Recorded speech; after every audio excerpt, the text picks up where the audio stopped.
A lot of people have already talked about TRON. The 1982 sci-fi film integrated CGI for the first major time in Hollywood history, so much that it was disqualified from Best Visual Effects at the Oscars because the Academy thought it was using computers and that was cheating. I'm not going to go into the making of this film, which has been well documented elsewhere. Instead, I'd like to talk about the crazy stuff that's baked into this movie.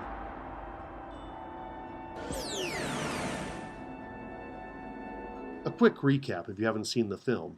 A rogue programmer named Flynn, played by Jeff Bridges, breaks into his old workplace to dig up proof that he's been ripped off by the new CEO. He's assisted by an ex-coworker who has invented an antivirus software called TRON, and an old flame who is now dating the antivirus guy, and who does teleportation with lasers. But the company computer really does not like Flynn, and he gets sucked via teleportation lasers into a computer world where all of the characters have avatars in the form of their programmers.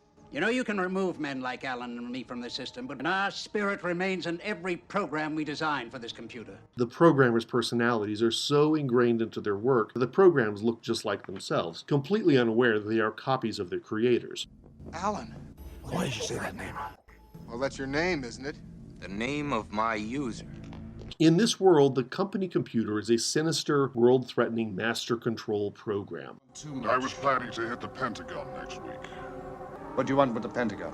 The same thing I want with the Kremlin. I'm bored with corporations. With the information I can access, I can run things 900 to 1,200 times better than any human. End of line. Flynn joins up with an idealistic crusader named Tron to stage a slave uprising. It's Spartacus, but with cool neon outfits. Tron's plot is a retread of the 1960s Spartacus. Enslaved gladiators break out and stage an uprising against the powers that be. The protagonist sacrifices himself in the end, and the Flynn lives slogan from the movie's eventual sequel, Tron Legacy, is not too far from I'm Spartacus! I'm Spartacus! I'm Spartacus!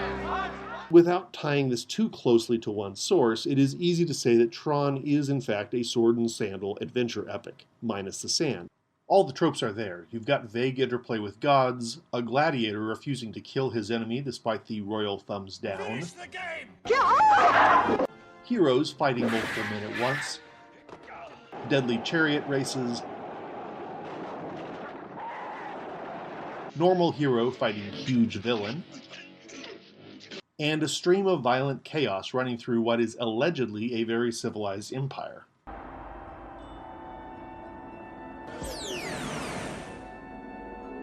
I'm not sure the makers of this film thought too deeply about its implications. Like all good sci-fi, Tron mixes entertainment with hefty metaphors. In this case, it's all pretty religious. Even before the techno-fantasy portion of this movie begins, Incom's CEO equates a veteran programmer's faith in his creations to religion. I've got better things to do than to have religious discussions with you.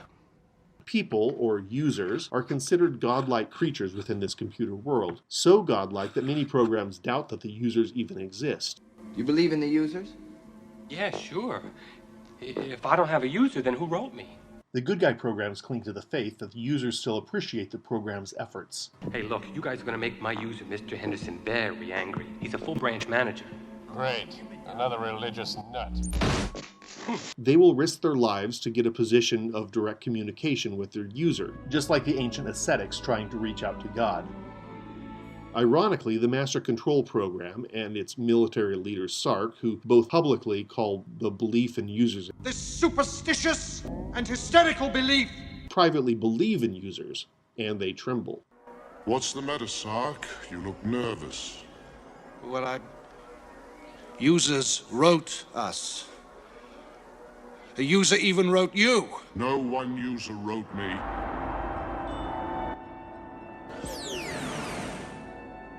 My nephew, a programmer, pointed out that there's a purity to computer programs, which is ignored by most movies. A program will execute exactly what you tell it to do, absolutely. When movies do acknowledge this, they generally focus on when the program, be it HAL 9000 or Ultron or Skynet, interprets its goal absolutely and ends up harming its users. Data or C-3PO are almost alone in the world of programs that do what they're told and are presented as a good thing. Tron seems to be predicting the internet era, where some users, like Alan, are unleashing software to combat other users.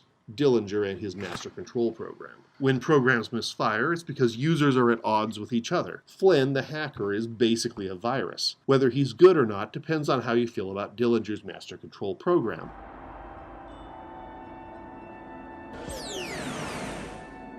When Flynn is incarnated amongst the programs, he discovers he indeed has godlike powers. He reassembles a spaceship with his mind.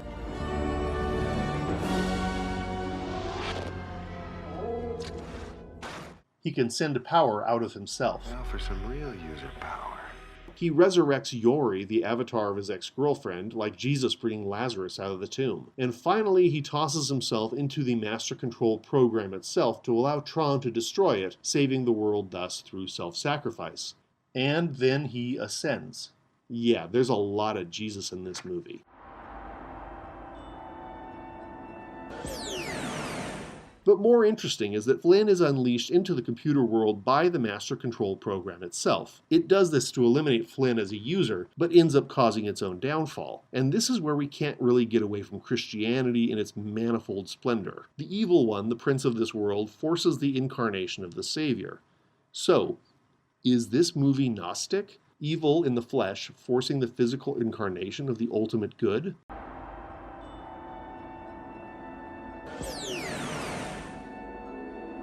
Or is it actually Mormon Latter-day Saints?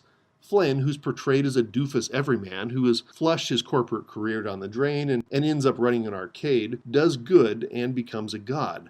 Tron and Yori earnestly believe that Flynn must have an answer to all their problems. And everything you've done has been according to a plan, right? But Flynn explains that users are just bumbling along like everyone else. Well, you guys know what it's like. You just keep doing what it looks like you're supposed to be doing, no matter how crazy it seems. Well, that's the way it is for programs, yes. I hate to disappoint you, pal, but most of the time that's the way it is for users, too. The programs refuse to believe that users are mortal, but as audience members, we know that Flynn is right. Anyone could make a mistake while programming and create a master control program, or a HAL, or a Skynet. In the words of 19th century LDS president Lorenzo Snow, "As man now is, God once was. As God now is, man may be."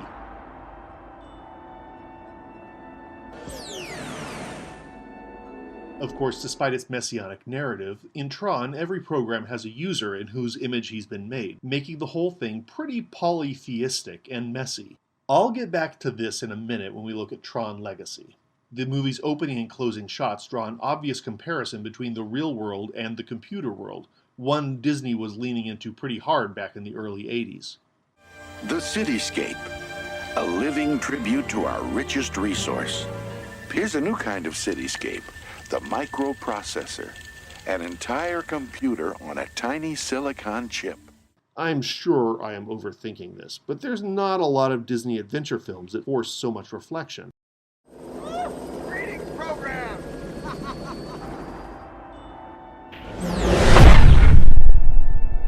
A lot of this may look dated and hokey today. When Tron first came out, I was living in a desert town in the middle of the Donga, the Australian outback, and we only had one movie theater that showed 3 movies a week. Like, seriously, 3 screenings. A Friday night movie for families, a Saturday night movie for grown-ups, and a Sunday night movie that we just didn't talk about. Only very important films garnered enough excitement to be shown twice in the same week. And during the 2 years I lived in that town, the only movies I recall getting the 2-night treatment were Return of the Jedi, which was obviously a cultural phenomenon, and Tron. For viewers who weren't around back in the 80s and who are baffled by this movie's sluggish pacing and flickering old-timey effects, I hope this gives a little perspective on how important the movie event was. Tron was not a massive box office success, but it was a mind-opener in terms of what movies could do, mixing live-action CGI and traditional animation fluidly into an adventure film that could entertain both kids and adults. Eventually we got a sequel, the very entertaining, if less philosophical, Tron Legacy. It pretty much repeated the story beats of the original with better visuals and acting,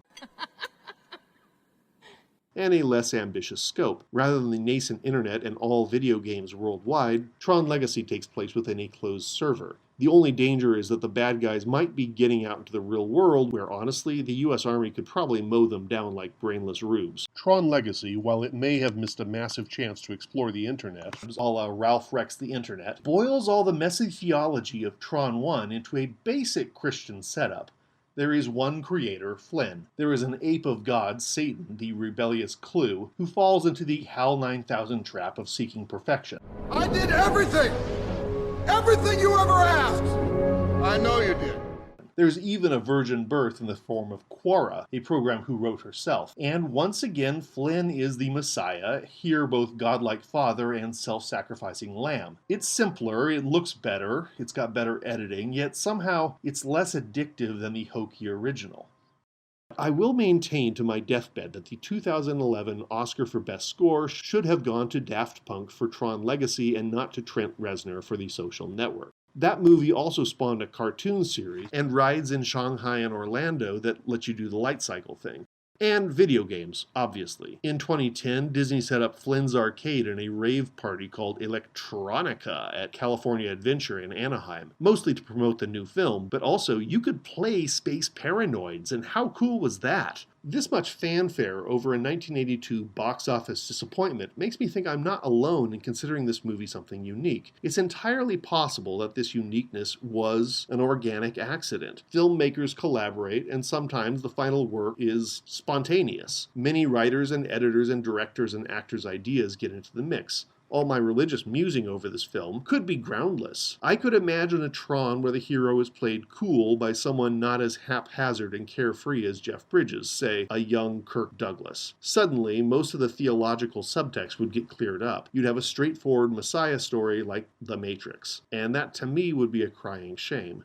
I think the fuzzy mess of Tron implants itself subconsciously on viewers in the way that the greatest B-movies do. The movie's far from perfect, but it's more than just a guilty 1980s pleasure.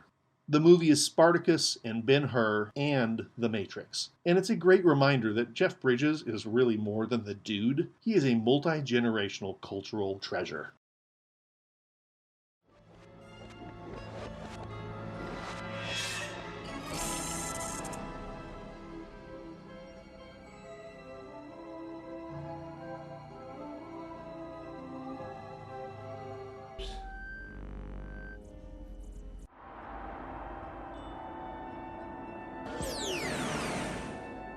Interesting nod. When Flynn, Tron, and their buddy Ram come across a stream of pure energy, Tron and Flynn lap up the waters like savages. Ram, a polite insurance program, uses his identity disc as a cup.